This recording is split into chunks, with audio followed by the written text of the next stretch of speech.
Top quality और consistent performance के लिए सिर्फ सिल्वर पंप। टॉप क्वालिटी और कंसिस्टेंट परफॉर्मेंस के लिए सिर्फ सिल्वर पंप, नाम याद रखना।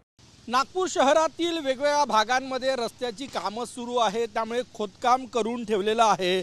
आता खोदकाम केलेले रस्ते 31 मे पर्यंत पूर्ण करा, नाहीतर फौजदारी कारवाई केली जाईल, दंडही आकारला जाईल, असे स्पष्ट निर्देश नागपूर महानगरपालिका आयुक्त अभिजित चौधरी यांनी दिलेले आहे। कारण की पावसाळ्यामध्ये खोदकाम केलेल्या रस्त्यांवर पाणी साचून अपघात होण्याची भीती असते, त्यामुळे येत्या 31 तारखेपर्यंत ज्या ज्या भागामध्ये खोदकाम केलेलं आहे, रस्त्यांचे कामं अर्धवट आहेत, ते कामं पूर्ण करण्याचे स्पष्ट निर्देश दिलेले आहे। जर कामं पूर्ण झाले नाही तर संबंधित इंजिनियरवर सुद्धा कारवाई केली जाईल, असा इशाराही नागपूर महानगरपालिका आयुक्तांनी दिलेला आहे।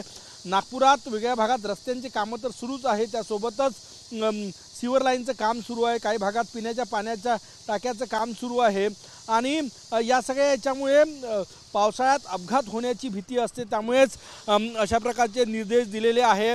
आणि ज्या कंत्राटदारांनी 31 मे पर्यंत खोदकाम केलेले रस्ते त्या रस्त्याचं काम पूर्ण केलं नाही, त्याला ब्लॅकलिस्ट करण्याचा इशाराही देण्यात आलेला आहे।